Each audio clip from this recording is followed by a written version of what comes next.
ہر قسم کی تصویر کشی حرام ہے. کوئی بھی تصویر نہ بنائے، نہ ویڈیو بنائے. نحمده ونصلي على رسوله الكريم. اما بعد فاعوذ بالله من الشيطان الرجيم. بسم الله الرحمن الرحيم. أينما تكونوا يدرككم الموت ولو كنتم في بروج مشيدة وإن تصبهم حسنة يقولوا هذه من عند الله وإن تصبهم سيئة يقولوا هذه من عندك قل كل من عند الله فما لهؤلاء القوم لا يكادون يفقهون حديثا ما أصابك من حسنة فمن الله وما أصابك من سيئة فمن نفسك وأرسلناك للناس رسولا وكفى بالله شهيدا. سورۃ النساء کی آیت نمبر 78 اور 79 کی ابھی تلاوت کی گئی ہے، اور یہ سورۃ النساء کا 11واں رکوع ہے اور والمحصنات 5ویں پارے کا 8واں رکوع ہے. گزشتہ درس میں یہ بات ذکر کی گئی تھی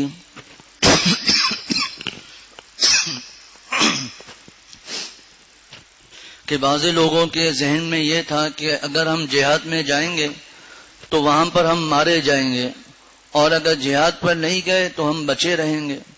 تو گزشتہ درس میں ایک آیت کا حوالہ دیا، قُل لَكُم مِّيعَادُ يَوْمٍ لَّا تَسْتَأْخِرُونَ عَنْهُ سَاعَةً وَلَا تَسْتَقْدِمُونَ، کہ جو موت کا وقت ہے اسی وقت موت آئے گی، نہ ایک لمحہ پہلے نہ ایک لمحہ بعد میں، اور جو جگہ موت کی مقرر ہے وہاں پر بھی موت آ کر رہے گی.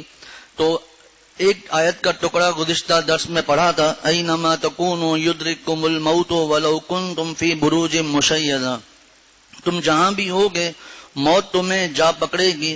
ولو کنتم فی بروج مشیدہ، چاہے تم مضبوط قلعوں میں ہی کیوں نہ رہ رہے ہو، یعنی کتنی ہی مضبوط عمارت ہو، کتنا بھی اپنے آپ کو بچا لو کہ جس جگہ موت لکھی ہے وہاں موت آ کر رہے گی. پھر حضرت خالد بن ولید رضی اللہ تعالیٰ عنہ کا واقعہ بھی اور ان کا قول بھی ذکر کیا کہ میرے سر سے لے کر پاؤں تک کوئی ایسی جگہ نہیں جہاں پر نیزے تلوار وغیرہ کا زخم نہ ہو، لیکن چونکہ میری موت بستر پر لکھی ہوئی تھی اس لیے مجھے موت بستر پر ہی آ رہی ہے. حضرت خالد بن ولید رضی اللہ تعالیٰ عنہ کا لقب تھا سیف اللہ، اور جہاد کے بارے میں ان کے جو مقولے اور ان کی باتیں ایسی تھی کہ وہ سن کر ہی کفار ڈر جاتے تھے.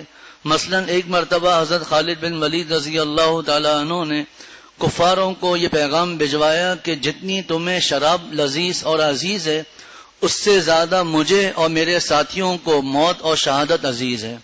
خیر، تو وہ جو وقت ہے جو جگہ ہے وہیں پر موت آئے گی. تو غزوہ احد کا بھی ذکر کیا تھا کہ اس وقت منافقین نے یہ کہا کہ لو کانوا عندنا ما ماتوا وما قتلوا، اگر تم ہمارے یہاں ہوتے تو تمہیں کوئی موت نہ آتی. تو یہ سب باتیں غلط ہیں. اور قل لو کنتم فی بیوتکم لبرز الذین کتب علیہم القتل الی مضاجعہم، کہ جو وقت لکھا ہے اسی وقت موت آ کر رہے گی اور وہاں تم پہنچ کر رہو گے. آج جو آیتیں پڑھی تو ایک آیت تو گزشتہ درس والی ہی تھی، اس کا حصہ وہ ذکر کر دیا. اب جو حصہ ہے اس کے بارے میں دو واقعات لکھے ہیں. ایک واقعہ تو یہ لکھا ہے کہ جب نبی کریم صلی اللہ علیہ وسلم اور حضرات صحابہ رضوان اللہ علیہم اجمعین مکے سے مدینے کی طرف ہجرت کر کے آئے تو ان ہجرت سے پہلے وہاں پر پھلوں کی پیداوار زیادہ ہوتی تھی اور چیزیں سستی تھی. جب آپ صلی اللہ علیہ وسلم تشریف لائے، صحابہ وہاں تشریف لائے، تو ان منافقین کی نفاق کی وجہ سے اور یہودیوں کی بدتمیزیوں کفر کی وجہ سے پیداوار کم ہو گئی، چیزیں مہنگی ہو گئی. تو ان لوگوں نے یہ کہنے لگے آپ صلی اللہ علیہ وسلم اور صحابہ کے بارے میں کہ یہ جو کچھ ہو رہا ہے یہ سب آپ لوگوں کی وجہ سے ہے. نعوذ باللہ ان کا قول یہ تھا کہ نقل کفر کفر نہ باشد، کہ یعنی کفر کو نقل کرنا کفر نہیں، یہ آپ لوگوں کی نحوست ہے، ورنہ ہمارے پاس تو بہت اچھا خاصا مال تھا، آپ لوگوں کی وجہ سے ایسا ہوا ہے۔ اور جب فراوانی ہوتی، پیداوار اچھی ہو جاتی، تو وہ کہتے ہیں کہ یہ تو اتفاقی ہے، یہ تو اللہ کی طرف سے ہے، آپ لوگوں نے کوئی کسر نہیں چھوڑ رکھی تھی۔ بعض حضرات نے اس کو اس طرح بیان کیا ہے کہ غزوہ بدر میں جب فتح ہوئی تو اور جہاں کسی غزبے میں مال غنیمت حاصل ہوتا تو وہ لوگ یوں کہتے تھے کہ یہ تو اللہ کی طرف سے ہے، اتفاقی طور پر ہمیں مل گیا، اور اگر کبھی شکست ہوتی عارضی طور پر، جیسے غزوہ احد میں ہوئی، شہادتیں ہوتی، مال غنیمت حاصل نہ ہوتا، تو وہ کہتے ہیں یہ آپ لوگوں کی نحوست ہے۔ اللہ تعالیٰ نے فرمایا کہ اس موقع پر یہ آیت نازل ہوئی اور فرمایا کہ آپ فرما دیجئے کل من عند اللہ، یہ سب کا سب اللہ کی طرف سے ہوتا ہے۔ اللہ تعالیٰ ارشاد فرماتے ہیں اینما تکونوا یدرککم الموت، تم جہاں بھی ہوگے موت تمہیں جا پکڑے گی، ولو کنتم فی بروج مشیدہ، چاہے تم مضبوط قلعوں میں ہی کیوں نہ رہ رہے ہو۔ اب وہ آیت جو ان کی بات تھی اس کی تردید، وہ یوں کہتے ہیں، منافقین یوں کہتے تھے وَإِن تُصِبْهُمْ حَسَنَةٌ، اگر ان کو کوئی بھلائی پہنچتی، یعنی ان منافقین کو کوئی بھلائی پہنچتی ہے، یقولو، تو وہ کہتے ہیں هَذِهِ مِنْ عِنْدِ اللَّهِ، کہ یہ اللہ کی طرف سے ہے۔ وَإِن تُصِبْهُمْ سَيِّئَةٌ، اور اگر ان کو کوئی برا واقعہ پیش آ جاتا ہے، یقولو، تو وہ یوں کہتے ہیں آپ صلی اللہ علیہ وسلم سے، یقولو، تو وہ یوں کہتے ہیں ہذہ من عندک، کہ یہ برا واقعہ آپ کی وجہ سے ہوا ہے۔ قل، آپ فرما دیجئے، کل من عند اللہ، کہ ہر واقعہ اللہ کی طرف سے ہوتا ہے۔ فما لہؤلاء القوم، یہ ان لوگوں کو کیا ہو گیا ہے کہ لا یکادون یفقہون حدیثا، کہ یہ کوئی بات سمجھنے کے نزدیک بھی نہیں آتے۔ آگے فرمایا اللہ تعالیٰ نے ما اصابک من حسنۃ فمن اللہ، تمہیں جو کوئی اچھائی پہنچتی ہے فمن اللہ، تو وہ محض اللہ کی طرف سے ہوتی ہے۔ وما اصابک من سیئۃ فمن نفسک، اور جو کوئی تمہیں برائی پہنچتی ہے فمن نفسک، تو وہ تمہارے اپنے سبب سے ہوتی ہے۔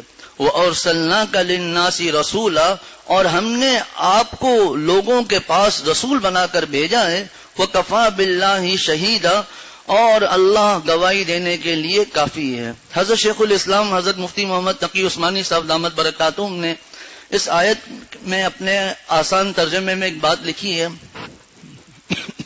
میرے ایک استاد حضرت اشرف المدارس کے تھے، انہوں نے بتایا کہ یہ آیتیں ایسی ہیں کہ جب میں یہ پڑھا رہا تھا تو مجھے سمجھ میں نہیں آ رہا تھا ان آیتوں کا حل کیا ہے، کیونکہ ایک طرف تو اللہ تعالیٰ فرما رہے ہیں کہ کل من عند اللہ، ہر چیز اللہ کی طرف سے ہے، یعنی چاہے اچھائی ہو چاہے برائی ہو، ہر چیز اللہ کی طرف سے ہے۔ اور اگلی ہی آیت میں اللہ تعالیٰ فرما رہے ہیں کہ اچھائی ہو تو وہ اللہ کی طرف سے ہے، برائی ہو تو وہ تمہارے اپنے نفس کی شرارت ہے، تمہارے اپنے نفس کے سبب سے ہے۔ تو ان میں ربط اور تعلق کیا ہے؟ بظاہر دونوں آیتیں ایک دوسرے کے مخالف ہیں۔ بظاہر کا جملہ یاد رکھیے گا، بعض لوگ کہتے ہیں دونوں آیتوں میں ٹکراؤ ہے، بظاہر ٹکراؤ کا جملہ بولنا چاہیے، ٹکراؤ نہیں کہنا چاہیے، کسی آیت میں کسی سے ٹکراؤ نہیں، بظاہر کا جملہ۔ تو پہلی آیتوں سے یہ پتا چلتا ہے کہ ہر چیز، چاہے وہ اچھی چیز ہو یا بری چیز ہو، یہ اللہ کی طرف سے ہے۔ اور دوسری آیت میں یہ پتا چلتا ہے اچھائی ہو تو وہ اللہ کی طرف سے ہوتی ہے، اور برائی پہنچے تو وہ تمہارے اپنے نفس کے سبب سے ہوتی ہے۔ تو اس کا حل کیا ہے؟ تو استاد نے آج سے تقریباً 8-9 برس پہلے یہ بات بتائی تھی۔ تو حضرت شیخ الاسلام حضرت مفتی تقی عثمانی صاحب دامت برکاتہم نے اپنے آسان ترجمے میں پورا ایک صفحے میں جو بات بیان فرمائی ہے، اس کا خلاصہ یہ ہے کہ فرمایا کہ ان آیتوں میں اللہ تعالیٰ نے 2 باتیں بیان فرمائی ہیں۔ پہلی بات تو یہ بیان فرمائی ہے کہ اس دنیا میں جو کچھ ہوتا ہے، جو کچھ دنیا میں ہو رہا ہے، چاہے اچھا یا برا، سب اللہ تعالیٰ کے حکم سے ہو رہا ہے۔ جو کچھ ہو رہا ہے، چاہے اچھائی ہو رہی ہے یا کسی کے ساتھ برائی ہو رہی ہے، سب کے سب اللہ کے حکم سے ہوتی ہے۔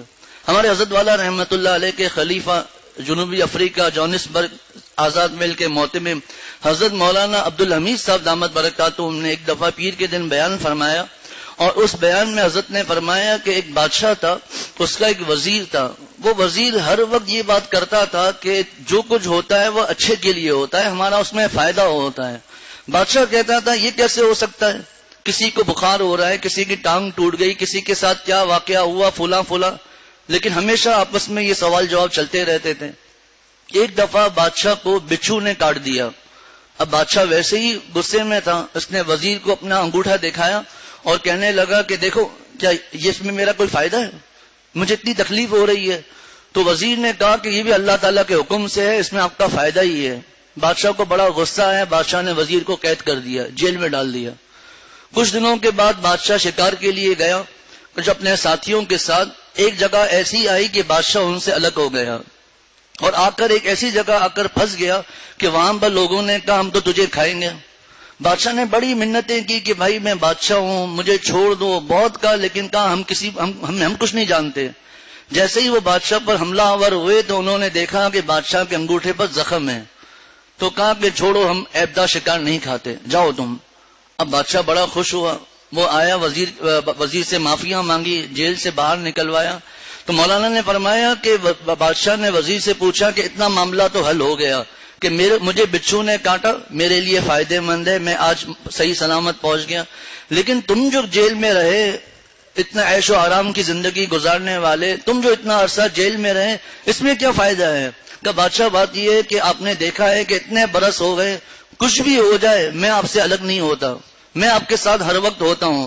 اس دن اگر ہم دونوں ساتھ ہوتے تو وہ آپ کو تو چھوڑ دیتے، مجھے کاٹ دیتے۔ آپ کے لیے کاٹنا فائدے مند، میرے لیے جیل فائدے مند۔ خیر تو اللہ ہر جو کچھ ہوتا ہے وہ اللہ تعالیٰ کے حکم سے ہوتا ہے۔ یہ پہلی بات۔ دو باتیں میں نے عرض کی کہ حضرت شیخ الاسلام دامت برکاتہم نے فرمایا کہ ان دو آیتوں میں اللہ تعالیٰ نے دو باتیں بیان فرمائی ہیں۔ پہلی بات تو یہ بیان فرمائی کہ دنیا میں جو کچھ ہوتا ہے اچھا یا برا، سب کچھ اللہ تعالیٰ کے حکم سے ہوتا ہے۔ یہ پہلی آیت میں ہے کل من عند اللہ، کہ کہہ دو کہ ہر واقعہ اللہ کی طرف سے ہوتا ہے، اللہ کے حکم سے ہوتا ہے، اللہ کے حکم کے بغیر نہیں ہوتا۔ دوسری بات جو حضرت نے بیان فرمائی کہ لیکن اس بات کا حکم اللہ کب اور کس بنا پر دیتے ہیں، فرمایا یہ اس وقت ہے کہ جب اللہ تعالیٰ کسی کے ساتھ کوئی اچھا معاملہ ہوتا ہے، گو کہ وہ اس کے کسی اچھے عمل کا سبب ہو، لیکن یہ اللہ تعالیٰ کا فضل ہے۔ ما اصابک من حسنۃ فمن اللہ، کیسے اللہ تعالیٰ کا فضل ہے کہ یہ جو اس نے نیک عمل کیا، اب اس میں بڑی تفصیل ہے لیکن مختصراً عرض کروں گا، یہ جو اس نے نیک عمل کیا، یہ جو اس نے اچھائی کی، یہ اچھائی جن اعضاء سے ہوئی وہ عضو اللہ کی طرف سے عطا کردہ ہے۔ نماز پڑھ رہا ہے، ہاتھ اللہ کی طرف سے، اللہ تعالیٰ کی عطا، سجدہ کر رہا ہے تو سجدہ زمین، یہ پیشانی اللہ کی عطا، کہ جس عضو سے جو عبادت ہو رہی ہے وہ اللہ تعالیٰ کے عطا کردہ عضو سے ہو رہی ہے۔ اور تفسیر مظہری میں لکھا ہے کہ اگر کوئی شخص سارا دن عبادت کرے، ایک تو کوئی اللہ تعالیٰ کے شایع نشان کوئی عمل ہو ہی نہیں سکتا، لیکن کوئی شخص سارا دن اللہ کی عبادت کرے، اس میں کوئی گناہ کی آمیزش نہ ہو، پھر بھی اللہ تعالیٰ کے شایع نشان نہیں ہو سکتا۔ آپ صلی اللہ علیہ وسلم نے فرمایا ما عرفناک حق معرفتک ما عبدناک حق عبادتک، اے اللہ آپ کی عبادت کا حق مجھ سے ادا نہیں ہوا، آپ کی پہچان کا حق مجھ سے ادا نہیں ہوا۔ تو اگرچہ انسان کے کسی عمل کے سبب سے اللہ تعالیٰ اس کو وہ چیز عطا فرماتے ہیں، لیکن پھر بھی وہ اللہ تعالیٰ کا فضل ہے۔ ما اصابک من حسنۃ فمن اللہ۔ اور اگر کسی سے کوئی گناہ ہو جائے، اپنے ارادے سے نافرمانی ہو جائے، تو جو اس کو جو تکلیف ہوتی ہے گو کہ وہ اللہ کے حکم سے آئی ہے، لیکن اس کا سبب وہ انسان خود بنا ہے۔ یہ ہے وما اصابک من سیئۃ فمن نفسک۔ تو یہ جو ظاہری جو بظاہر جو تعارض تھا وہ اس طرح دور ہوا کہ جو پہلی آیت میں فرمایا کہ یہ سب کا سب اللہ تعالیٰ کی طرف سے ہوتا ہے، اس سے مراد یہ ہے کہ اللہ کے حکم سے ہوتا ہے۔ اور دوسری جگہ جو فرمایا ما اصابک من حسنۃ فمن اللہ، کہ جو کوئی تمہیں اچھائی پہنچتی ہے وہ محض اللہ کی طرف سے ہوتی ہے، گو کہ اس میں تمہارے کسی عمل کا کچھ وہ عمل کے سبب سے ہو، لیکن وہ بھی اللہ تعالیٰ کے فضل سے ہے۔ آپ چاہیں ہمیں یہ کرم ہے آپ کا، ورنہ تو ہم اس چاہنے کے قابل نہیں ہیں۔ نبی کریم صلی اللہ علیہ وسلم سے کسی نے عرض کیا کہ کیا ایسا ہی ہے کہ ہر شخص کی بخشش اللہ تعالیٰ کے فضل سے ہوگی؟ فرمایا ہاں ایسا ہی ہے۔ تو سامنے والے نے پوچھا کہ آپ کی بھی بخشش اللہ تعالیٰ کے فضل سے ہوگی، اللہ کی رحمت سے ہوگی؟ فرمایا ہاں میری بھی بخشش اللہ تعالیٰ کے فضل اور اللہ تعالیٰ کی رحمت سے ہوگی۔ تو پہلی آیت میں جو یہ فرمایا کہ ہر واقعہ اللہ کی طرف سے ہوتا ہے، اس سے مراد اللہ کا حکم ہے، اور دوسرے میں جو فرمایا یہ اس سے مراد سبب ہے۔ تفسیر فتح الجواد میں حضرت علامہ شبیر احمد عثمانی رحمۃ اللہ علیہ کے حوالے سے لکھا ہے، اصل تفسیر عثمانی ہی ہے، علامہ شبیر احمد عثمانی رحمۃ اللہ علیہ، اس میں لکھا ہے کل من عند اللہ سے مراد سبب اور ایجاد ہے، کہ تمام احوال کا خالق اللہ ہے، اور فمن نفسک سے مراد اس کا سبب ہے کہ برے حالات کا ظاہری سبب تمہارے اعمال ہیں۔ اب اس موقع پر قرآن پاک کی 3 آیتیں ہیں۔ پہلی آیت کا خلاصہ یہ ہے کہ اللہ تعالی اگر تمہارے، اب جیسے یہاں فرمائیں وما اصابک من سیئۃ فمن نفسک، جو کوئی برائی پہنچتی ہے وہ تمہارے اپنے سبب سے ہوتی ہے۔ فرمایا حضرت مفتی شفیع صاحب رحمۃ اللہ علیہ نے فرمایا کہ یہ جو ہے ما اصابک من حسنہ، اس حسنہ سے مراد نعمت ہے۔ کوئی بھی نعمت ملتی ہے وہ اللہ تعالیٰ کی عطا ہے، اللہ تعالیٰ کا فضل ہے، اللہ تعالیٰ کی عنایت ہے۔ اور جو آگے جو فرمایا وما اصابک من سیئۃ فمن نفسک، تو اس سے مراد یہ جو سیئۃ سے مراد برائی اور گناہ ہے۔ یہ جو برائی اور مصیبت پہنچتی ہے یہ تمہارے اپنے نفس کے سبب سے ہے۔ اب یہ جو برائی کرنے والا ہے، جو گناہ کرنے والا ہے، یا اب جو اس کو جو مصیبت پہنچی ہے، یہ برائی کرنے والا یا تو کافر ہوگا یا یہ ایک مسلمان ہوگا۔ اگر تو وہ برائی کرنے والا کوئی کافر ہے تو اس کو جو سزا ملی ہے یہ آخرت میں جو اس کو عذاب ملنے والا ہے اس کا نمونہ ہے، اس کا ایک نمونہ اللہ تعالیٰ نے اس کو دنیا میں دکھا دیا۔ اور اگر یہ جو مصیبت آئی ہے، یہ گناہ کرنے جس گناہ کی وجہ سے مصیبت آئی ہے، اگر اس گناہ کا کرنے والا کوئی مسلمان ہے تو یہ اس کے کچھ گناہوں کا کفارہ ہے۔ اس مصیبت کی وجہ سے اللہ تعالیٰ اس کے گناہ معاف فرما دیتے ہیں۔ تفسیر مظہری میں یہ بخاری شریف کے حوالے سے روایت موجود ہے، حضرت عائشہ رضی اللہ تعالی عنہا کی روایت ہے کہ رسول اللہ صلی اللہ علیہ وسلم نے فرمایا جو مصیبت مسلمان پر آتی ہے اللہ تعالیٰ اس کو اس کے گناہوں کا کفارہ بنا دیتے ہیں، یعنی اس مصیبت کی وجہ سے گناہ معاف ہو جاتا ہے، یہاں تک کہ جو کانٹا بھی چبھتا ہے اس کا بھی یہی معاملہ ہے۔ ایک دوسری روایت میں ہے کہ حضرت ابو سعید خدری رضی اللہ تعالیٰ عنہ سے روایت ہے کہ رسول اللہ صلی اللہ علیہ وسلم نے فرمایا جو دکھ یا بیماری مسلمان پر آتی ہے یہاں تک کہ جو کانٹا بھی چبھتا ہے اللہ اس کے ذریعے سے گناہوں کو اتار دیتا ہے، گناہوں کو معاف کر دیتا ہے۔ اور اگلی روایت میں ہے حضرت ابو موسیٰ اشعری رضی اللہ تعالیٰ عنہ کی روایت ہے رسول اللہ صلی اللہ علیہ وسلم سے، فرمایا کہ بندے کو جو ٹھوکر لگتی ہے، اور ایک روایت میں آتا ہے کہ لکڑی بھی جو لگتی ہے اس سے کم و بیش مصیبت آتی ہے وہ گناہ کی وجہ سے آتی ہے، اور جتنے حصے گناہ کو اللہ معاف کر دیتا ہے وہ بہت زیادہ ہوتا ہے۔ اس کی تفصیل ابھی قرآنی آیت کے ذیل میں آئے گی۔ تو معلوم ہوا کہ یہ جو تکالیف، مصیبت، پریشانی آتی ہے، تفسیر معرف القرآن میں روح المعانی کے حوالے سے لکھا ہے کہ یہ جو قحط آتا ہے، یہ جو بلائیں آتی ہیں، نئی نئی جو بیماریاں آتی ہیں، جو مصیبتیں آتی ہیں، یہ گناہوں کی وجہ سے آتی ہیں۔ اور حضرت مفتی شفیع صاحب رحمۃ اللہ علیہ تفسیر معرف القرآن میں 21واں پارہ سورۃ الروم کا 3 یا 4 رکوع، ظہر الفساد فی البر والبحر بما کسبت ایدی الناس لیذیقہم بعض الذی عملوا لعلہم یرجعون، بہت زیادہ تفصیل سے حضرت نے اس کو بیان فرمایا ہے۔ خیر تو ایک قرآن کی آیت سے پتا چلتا ہے کہ اگر اللہ تعالی ہمارے تمام گناہوں کا مواخذہ کرنے لگیں، تمام پر بدلہ لینے لگیں، تو فرمایا کہ اللہ تعالیٰ نے فرمایا کہ روئے زمین پر ایک جاندار کو بھی ہم باقی نہ رہنے دیں، انسان تو دور کی بات ہے، وَلَوْ يُؤَاخِذُ اللَّهُ النَّاسَ بِمَا كَسَبُوا مَا تَرَكَ عَلَى ظَهْرِهَا مِن دَابَّةٍ وَلَكِن يُؤَخِّرُهُمْ إِلَى أَجَلٍ مُّسَمًّى. اگر اللہ تعالیٰ تمہارا مواخذہ کرنے لگے تمہارے گناہوں کی وجہ سے، مَا تَرَكَ عَلَى ظَهْرِهَا مِن دَابَّةٍ، اس زمین کی پشت پر اللہ تعالیٰ ایک جاندار کو بھی باقی نہ رکھتے. یہ ایک آیت ہو گئی اگر تمام گناہوں کا مواخذہ ہونے لگے. دوسری آیت سورۃ الشورى، وَمَا أَصَابَكُم مِّن مُّصِيبَةٍ فَبِمَا كَسَبَتْ أَيْدِيكُمْ وَيَعْفُو عَن كَثِيرٍ، کہ جو تم کو مصیبتیں پہنچ رہی ہیں، وَمَا أَصَابَكُم مِّن مُّصِيبَةٍ فَبِمَا كَسَبَتْ، تو یہ تمہارے ہاتھوں کے کرتوتوں کے سبب ہے، یعنی تمہارے گناہوں کی سبب ہے. وَيَعْفُو عَن كَثِيرٍ، بہت سے گناہوں کو تو اللہ تعالیٰ معاف فرما دیتے ہیں، بہت سے گناہوں کو تو اللہ تعالیٰ معاف فرما دیتے ہیں. جو مصیبت آتی ہے وہ بعض گناہوں کے سبب.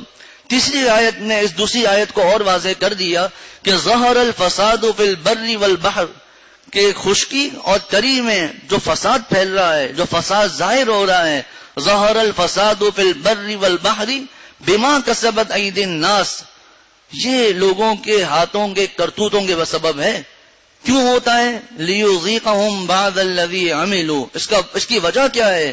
تاکہ اللہ تعالیٰ تمہیں تمہارے بعض اعمال کا مزہ چکھا دے. یعنی ایک آیت میں آ گیا سب گناہوں کی سزا نہیں ملتی، بعض گناہوں کی سزا ملتی ہے. اور ان بعض گناہوں کی سزا کیوں ملتی ہے؟ لعلہم یرجعون، تاکہ تم اللہ کی طرف رجوع کرو، اللہ کی طرف لوٹ جاؤ. مفتی شفیع صاحب رحمۃ اللہ علیہ نے فرمایا کہ ایک ہی مصیبت ہے دو قسم کے لوگوں پر آ رہی ہے، ایک نیک ہے ایک برا ہے. کیسے پتا چلے گا کہ کس پر مصیبت ہے یہ رحمت ہے اور کس پر مصیبت یہ زحمت ہے؟ فرمایا کہ جو شخص اس مصیبت کے بعد اللہ کی طرف رجوع کرے، اللہ سے معافی مانگے، اپنے گناہوں کی طرف نادم ہو، اپنے اوپر متنبہ ہو کہ میرے گناہوں کی یہ سزا ہے، تو یہ اس کے لیے نعمت ہے، یہ اس کے لیے نعمت ہے، رحمت ہے. اور جو شخص مزید ناشکری پر آ جائے، مزید شور و شرابہ شروع کر دیں، حتیٰ کہ کفریہ جملے بولنا شروع کر دیں، یہ اس کے لیے عذاب ہے، اس کے گناہوں کی سزا ہے. پھر حضرت نے یہ بھی لکھا ہے کہ ہو سکتا ہے کسی کے ذہن میں یہ آئے کہ انبیاء علیہم الصلوۃ والسلام پر جو مصیبتیں آئیں ان کا کیا ہوگا؟ وہ نعوذ باللہ وہ کیا ہم اس کے لیے کیا کہیں گے؟ وہ رفع درجات کے لیے. اس کے لیے ہم یوں نہیں کہیں گے کہ گناہ معاف کرانے کے لیے، وہ رفع درجات کے لیے، کیونکہ اللہ تعالیٰ کے درجات کے ہاں کوئی انتہا نہیں ہے، اس کے ہاں کوئی انتہا نہیں، بڑھتے ہی چلے جائیں بڑھتے ہی چلے جائیں، تو وہ رفع درجات کے لیے ہیں. بہت تفصیل سے حضرت مفتی شفیع صاحب رحمۃ اللہ علیہ نے فرمایا. تو ایک آیت سے پتا چلا کہ اگر اللہ تعالیٰ تمام گناہوں کا مواخذہ کرنے لگیں تو روئے زمین پر ایک جاندار باقی نہ رہے. دوسری آیت سے پتا چلا کہ یہ کیوں ہوتا ہے؟ تمہارے گناہوں کی وجہ سے ہوتا ہے، یعنی ہمارے گناہوں کی وجہ سے ہوتا ہے، اور بہت سے گناہوں کو اللہ تعالیٰ معاف کر دیتے ہیں. اور تیسری آیت سے پتا چلا کہ بعض گناہوں کی سزا ملتی ہے، وہ بھی اس لیے تاکہ ہم اللہ تعالیٰ کی طرف رجوع کریں. پھر اس میں نے عرض کر دیا حضرت تھانوی رحمۃ اللہ علیہ کی بات اور حضرت شاہ ولی اللہ محدث دہلوی رحمۃ اللہ علیہ کی جو بات مفتی شفیع صاحب رحمۃ اللہ علیہ نے لکھی ہے، تفسیر معارف القرآن 21 سپارہ ظہر الفساد فی البر والبحر سورۃ الروم کی آیت کی تفسیر میں فرمایا کہ اگر اس مصیبت کے بعد وہ اللہ تعالیٰ کی طرف رجوع کرے، نیک بن جائے، توبہ و استغفار کرنے لگے تو یہ اس کے لیے رحمت ہے. اور اگر وہ جزا فضا کرنے لگے، شور شرابہ شروع کر جائے، ناشکری شروع کر دے، کفریہ جملے بولنا شروع کر دے، تو یہ اس کے لیے عذاب ہے.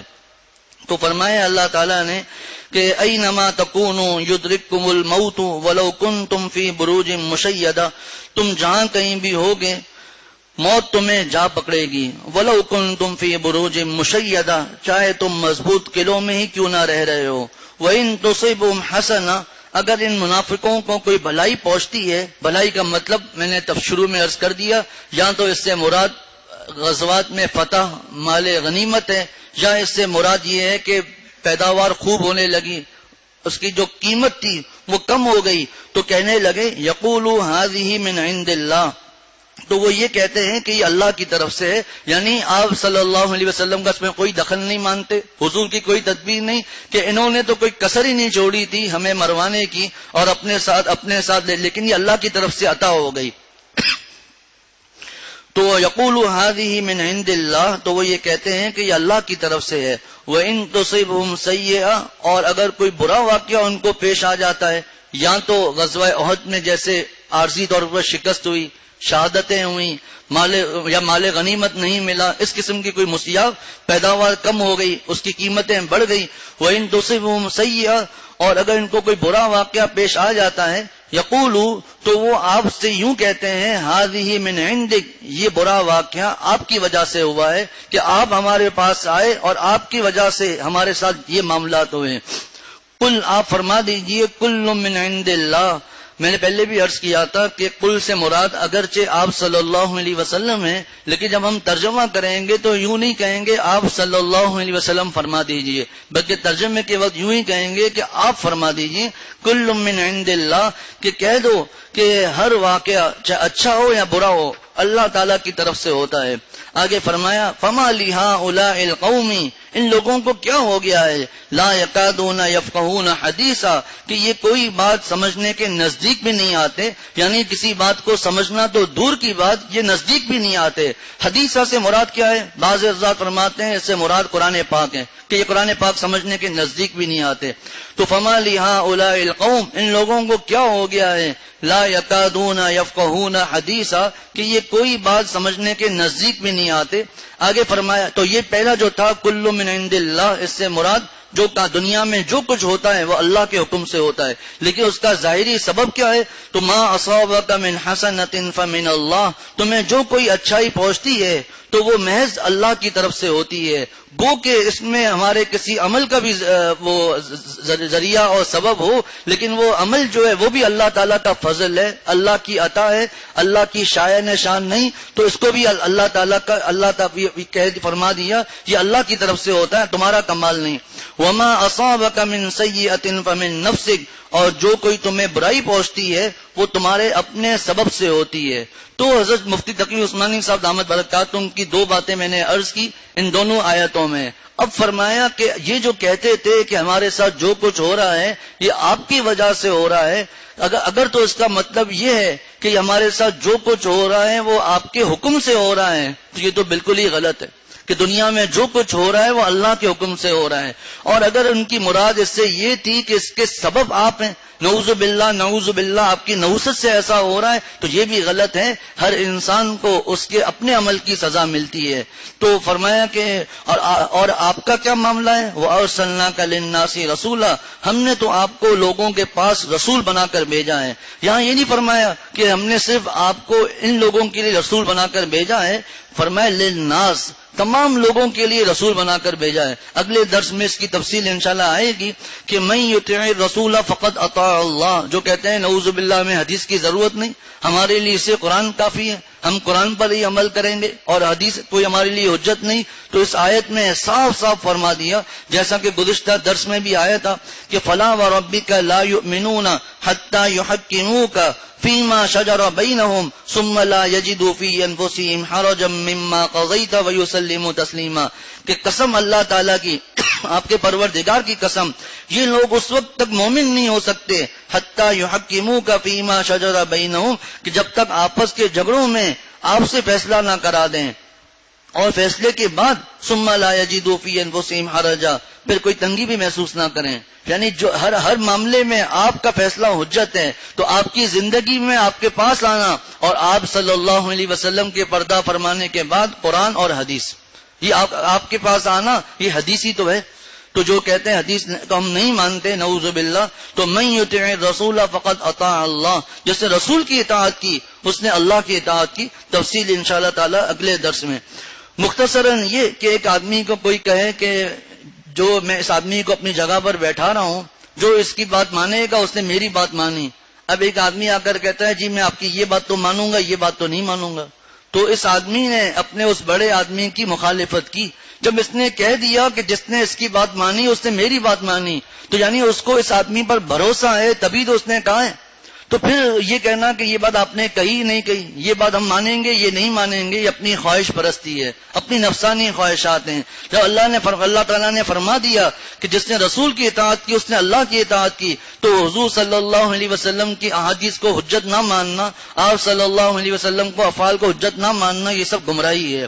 وَأَرْسَلْنَاكَ لِلنَّاسِ رَسُولًا، اور ہم نے آپ کو تمام لوگوں کے پاس رسول بنا کر بھیجا ہے. وَكَفَى بِاللَّهِ شَهِيدًا، اور اللہ گواہی دینے کے لیے کافی ہے. اور اللہ کی گواہی کیا ہے؟ ایک گواہی تو قولی گواہی ہے جو یہاں پر فرمایا وَأَرْسَلْنَاكَ لِلنَّاسِ رَسُولًا، ہم نے آپ کو رسول بنا کر بھیجا. اور ایک فعلی گواہی کہ آپ صلی اللہ علیہ وسلم کے معجزات. حضرت مفتی شفیع صاحب رحمۃ اللہ علیہ نے فرمایا کہ آپ صلی اللہ علیہ وسلم دنیا سے تشریف لے گئے، لیکن آپ صلی اللہ علیہ وسلم کے 2 معجزے ایسے ہیں جو قیامت تک باقی رہیں گے. 2 معجزے ایسے ہیں. نمبر 1 قرآن پاک. قیامت تک کے کافروں کو چیلنج ہے کہ اس جیسی ایک آیت بنا کر لے آؤ، ایک سورت اس جیسی بنا کر لے آؤ، 10 آیتیں اس جیسی بنا کر لے آؤ. یہ چیلنج آج تک کسی نے پورا نہیں کیا. دوسرا کہ ایک صحابی رسول صلی اللہ علیہ وسلم نے عرض کیا کہ اے محبوب صلی اللہ علیہ وسلم، آج کل تو پتہ نہیں لاکھوں حاجی، لیکن اس زمانے میں بھی آپ صلی اللہ علیہ وسلم کے ساتھ 1 لاکھ سے زیادہ کم و بیش حاجی تھے. ان صحابی نے سوال کیا کہ اے محبوب صلی اللہ علیہ وسلم، ہر سال اتنے لوگ حج میں جمرات پر شیطانوں کو کنکری مارتے ہیں، ایک حاجی کتنی کنکریاں مارتا ہے؟ تو یہاں پر تو پورے کنکریوں کا ایک پہاڑ ہو جانا چاہیے. اتنی کنکریاں یہ جاتی کہاں ہیں؟ حضور صلی اللہ علیہ وسلم نے فرمایا کہ جس کے حج کو اللہ تعالیٰ قبول فرما لیتے ہیں ان کی کنکریوں کو اللہ تعالیٰ وہاں سے اٹھا دیتے ہیں، اور وہاں جو کنکریاں رکھی ہوئی ہوتی ہیں وہ انہی حجاج کی ہوتی ہیں اللہ تعالیٰ حفاظت فرمائے جن کا حج قبول نہیں ہوا ہوتا.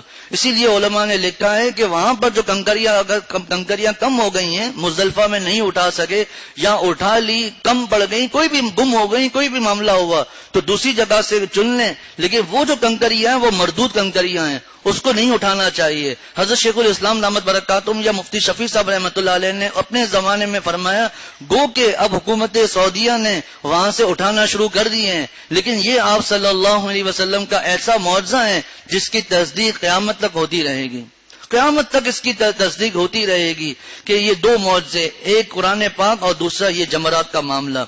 تو حضور صلی اللہ علیہ وسلم کے جو معجزات تھے وہ تمام کے تمام آپ صلی اللہ علیہ وسلم کی رسالت کی گواہی تھے، اور قولی گواہی وہ وَأَرْسَلْنَاكَ لِلنَّاسِ رَسُولًا، اور ہم نے آپ کو لوگوں کے پاس رسول بنا کر بھیجا ہے. وَكَفَى بِاللَّهِ شَهِيدًا، اور اللہ گواہی دینے کے لیے کافی ہے. اللہ تعالیٰ ہم سب کو عمل کی توفیق عطا فرمائے. وآخر دعوانا ان الحمد للہ رب العالمین. ربنا تقبل منا انك انت السميع العليم.